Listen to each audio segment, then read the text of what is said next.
Okay, so next there's Guzets. So there are Gurids. Who are Gurids? There is a rise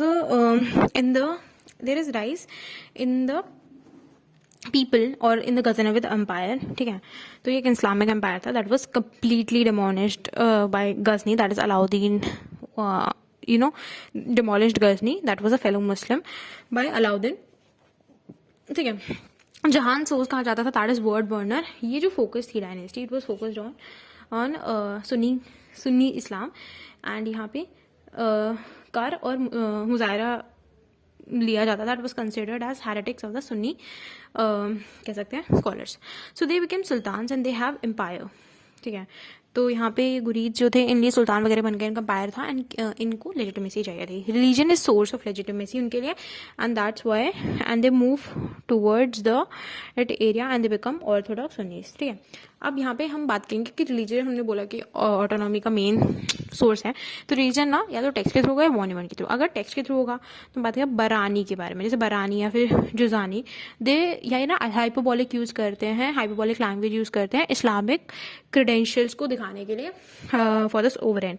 और colonial historian कहते हैं कि ये जो व्यू होता है हिस्ट्री का, वो टीलोलॉजिकल व्यू होता है. हिस्ट्री का व्यू जो होना है वो टीलोलॉजिकल होना चाहिए. ठीक है, जैसे कि लीनियर नरेटिव ड्रॉ करो. कॉलोनियल हिस्टोरियन से कहते हैं, उनका एक प्री कंसेप्ट नोशन है कि जो इंडिया की हिस्ट्री वो हमेशा रिलीजियस हिस्ट्री है, and they think Indian history is always religious and they focus on that. They always use this point to prove the point. ठीक है, दूसरी आपकी होती है वो है मॉन्यूमेंट के थ्रू. देखो, इस्लामिक अथॉरिटी दिखाने के लिए मॉस्क बनाओगे या फिर हॉस्पाइसेस बनाओगे, खरज बनाओगे, and minarets with Islamic calligraphy, जो भी है इस्लाम का दिखाओगे अपना ठीक है, उसकी प्रोमिनेंस दिखाओगे. हम बात करते हैं इल्तुतमिश. इल्तुतमिश जो था उसका फरमान है फिर रॉयल ऑर्डर आया था from 1217. Royal rulers who defy authority of sultan. ठीक है, 1217 में लोकल रूलर जो थे वो डिफाई करते थे अथॉरिटी सुल्तान की, and the temple should be bought down. और उनके हिसाब से जो टेम्पल्स हैं वो नीचे गिरा देना चाहिए. समझ आई? फरमान रॉयल ऑर्डर आया था 1217 में. Local rulers who defy authority of sultan. Local rulers ये लोग अलग थे, मतलब ये नहीं मानते थे authority of the sultan, and the temple should be bought down. के हिसाब से जो टेम्पल है उसे नीचे गिरा देना चाहिए.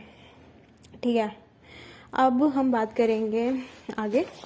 आगे बोला गया है that there is a mosque जिसका नाम है कवत अल इस्लाम. ठीक है, ये लोग कहते हैं ये मॉस्क जो था ये 3 लोगों ने कंस्ट्रक्ट करा था.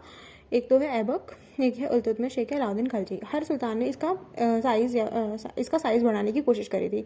जो एविडेंस ऑफ कंस्ट्रक्शन मटेरियल का वो डिस्क्राइब करता है remains of pre existing religious structure. मतलब पहले भी यहाँ पे रिलीजियस स्ट्रक्चर बनाया गया था, इसकी कंस्ट्रक्शन से पता चलता है. Installation of an iron pillar within courtyard of mosque from Gupta period, ये हमें दिखाया गया है कि पहले इंस्टॉलेशन ऑफ एक आयरन पिलर हुआ था जो within the courtyard of mosque में लगाया गया है, वो गुप्ता पीरियड से लिया गया है. ठीक है, जो एटिमोलॉजी ऑफ नेम की, मतलब जो शब्दों का लिखा हुआ है नाम माइट ऑफ इस्लाम, वो भी दिखाया गया है. ठीक है, यहाँ पे colonial historian refer to this point to emphasise religious and political context. तो यहाँ पे वो यही बताएंगे कि किस तरीके से रिलीजन और पॉलिटिकल कॉन्टेक्स्ट में इन्होंने ये सब बनाया है, और इसे कॉन्क्वेस्ट मॉस्क भी कहते हैं. ठीक है, हम बात करते हैं स्टाइलिक फीचर के. देखो, 2 टाइप के आर्क होते हैं. जो ट्रू आर्क होता है, एक होता है कॉर्बेल्ड आर्क. कॉर्बेल्ड आर्क में प्रेशर कुछ ज़्यादा होता है और वो बहुत वीक होता है. और जो आपकी ट्रू आर्क होती है उसमें प्रेशर इक्वली डिस्ट्रीब्यूटेड होता है. ठीक है, लेकिन यहाँ पे कॉर्बेल्ड आर्क बनी है, ट्रू आर्क नहीं बनी, वो आगे आने वाले टाइम पे बनाई जाएगी.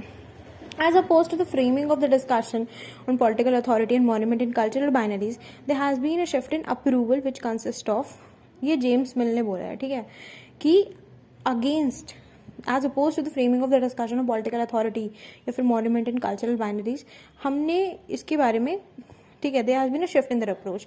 Disengagement with uncritical reading of textual sources. क्या है ये?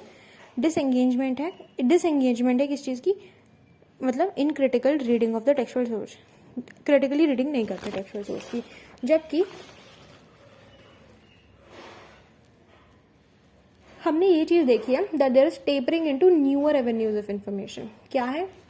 न्यूअर एवेन्यूज ऑफ इंफॉर्मेशन में टेपरिंग है, such as inscription, coins, oral histories और textual sources that should be produce independently of the state. ठीक है, this has enabled us to do this. Wait, तो पहली बात तो इनक्रिटिकल रीडिंग नहीं हुई है आजकल. ठीक है, दूसरी चीज़ ये है they has been enabled us. Okay, दूसरी चीज़ ये है tapering into newer avenues of information. ठीक है, tapping into newer avenues of information, जैसे इंस्क्रिप्शन, कॉइज, ओरल हिस्ट्री वगैरह, या फिर textual sources that produce independently of the state, जो स्टेट से अलग इंडिपेंडेंटली जो है बनाए गए हैं, ठीक है. So this has enabled us to gain fresh insight into the state formation process during the early decades of 13th century. Iltutmish in ruling. तो इल्तुतमिश जब यूल कर रहा था तो हमने यहाँ पे फ्रेश इंसाइट ली किसमें, स्टेट फॉर्मेशन में प्रोसेस में during the early decades of 13th century. Contest the positioning of cultural confront. Second point ये है कि there is in positioning of cultural confrontation as a defining feature of the period. यही बताया गया है that there is contest and there is contest the positioning of the cultural confrontation. ठीक है, किस चीज की पोजिशनिंग हुई है, कल्चरल कन्फ्रंटेशन की, as there is defining feature of the period.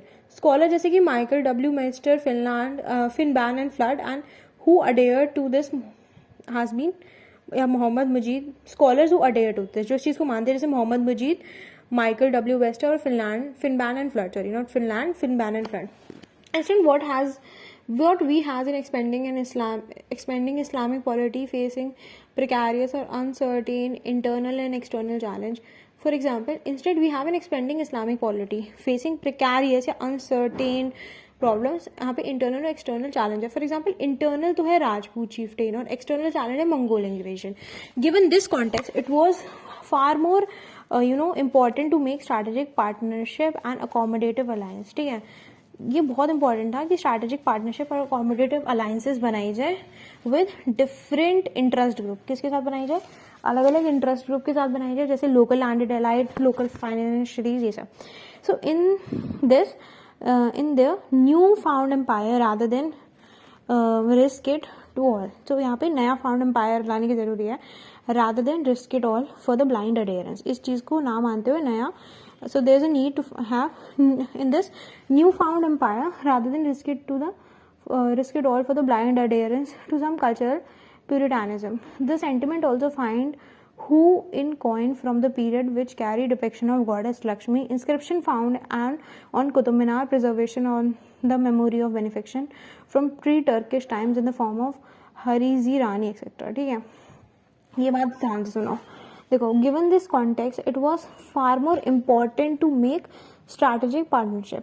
इस कॉन्टेक्स्ट को लेते हुए ये बहुत ज़्यादा इंपॉर्टेंट बन जाता है स्ट्रैटेजिक पार्टनरशिप को अडेयर करना. So given this context it was far more important to make strategic partnership and accommodative alliance with different interest group. ठीक है, जैसे लोकल लैंडेड एलाइड्स हो गए, लोकल फाइनेंशियरीज हो गए. So in their new found empire rather than risk it all for the blind adherence to some cultural particularism, the sentiment also find who in coins from the period which carry depiction of goddess Lakshmi, inscription found on Qutub Minar, preservation on the memory of benefactor from pre-Turkish time in the form of Harizi Rani etc. This understanding had a concomitant impact on the interplay between politics and monument as well. ये जो understanding है ये बहुत ही important impact दिखाती है politics और monument का. Example, the focus on stylistic features of different monument. जैसे कि हम यहाँ पे ये लोग क्या दिखाना चाह रहे हैं, स्टाइलिस्टिक फीचर दिखाना चाह रहे हैं अलग अलग मॉन्यूमेंट के एंड लोकेशन ऑफ स्टाइलिस्ट. ठीक है, क्या दिखाना चाह रहे हैं, स्टाइलिस्टिक फीचर दिखाना चाह रहे हैं अलग अलग मॉन्यूमेंट के एंड लोकेशन ऑफ स्टाइलिस्ट की लोकेशन भी दिखाना चाह रहे हैं. ठीक है, आगे बात करते हैं. Fusion such as corbelled domes and arches within them led to the reconceptualization of monument. ठीक है, जैसे हमें यहाँ पे जैसे पता चला है that there has been domes हैं, arcs है within them, it led to the reconceptualization of monument. तो ये चीज़ जो है वो क्या लीड करती है, एक तरीके से मॉन्यूमेंट वगैरह इन सबको रिकंसेप्चुलाइज करके देखना चाह रहे हो, मतलब फिर से पढ़ना चाह रहे हो, एक तरीके से ये दिखाएगा. Not as symbols of the hegemony, ऐसा नहीं है कि आप हेजिमनी का सिंबल दिखा रहे हो और cultural domination, but also as the first source of inter community cooperation and unity. While the city of Delhi and its various monuments announced the creation of Islamic polity.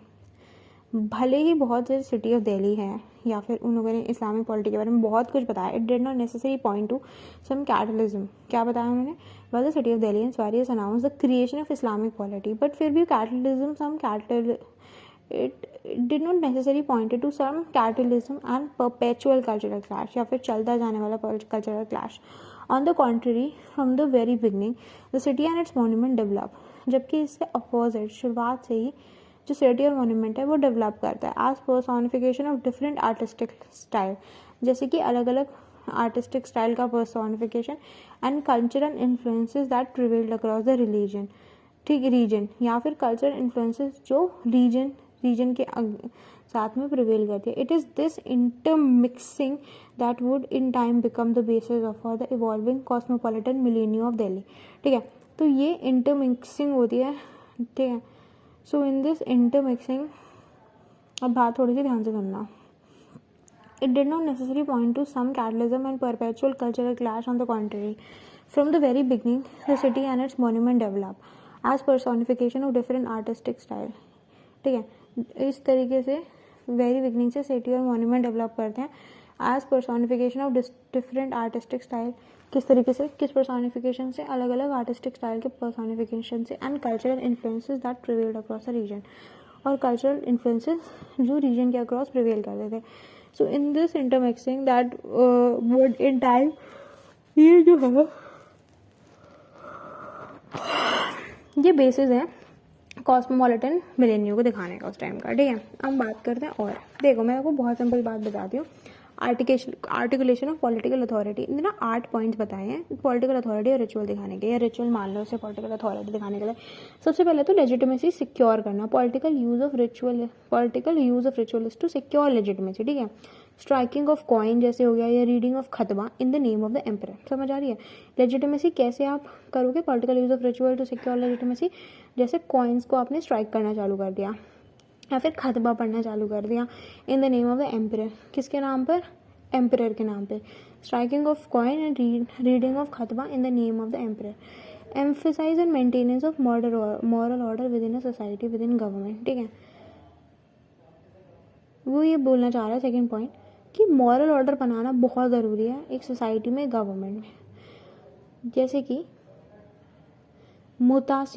मुतासी ये official होते थे जो public order बनाने में interest करते थे. अब moral order जो आएगा वो कहाँ से आएगा? वो रिलीजन से आएगा.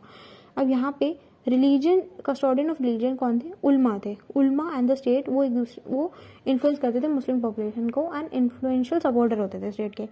पैट्रोनेट जो थी वो उल्मा को दी जाती थी. पैट्रोनेट गिवन टू उल्मा. बट ठीक है, now material support required by ulama so they could spare times for religious practices. material support जो था वो उलेमा के लिए रिक्वायर्ड होता था. material support required by ulama so they could spare time for religious practices. समझ आ रही है? so how it was manifested, ये इस तरीके से मैनिफेस्ट होगी कि material support जो था वो उलेमा को दिया जाता था. material support required by ulama so they could spare time for religious practice. तो वो क्या कर सकते हैं? मटेरियल सपोर्ट जो उलेमा को दिया जाता था तो वो रिलीजियस प्रैक्टिस के लिए टाइम अपना बचा सके, उन्हें कुछ ऐसा ना करना पड़े, मतलब काम वाम इसके अलावा.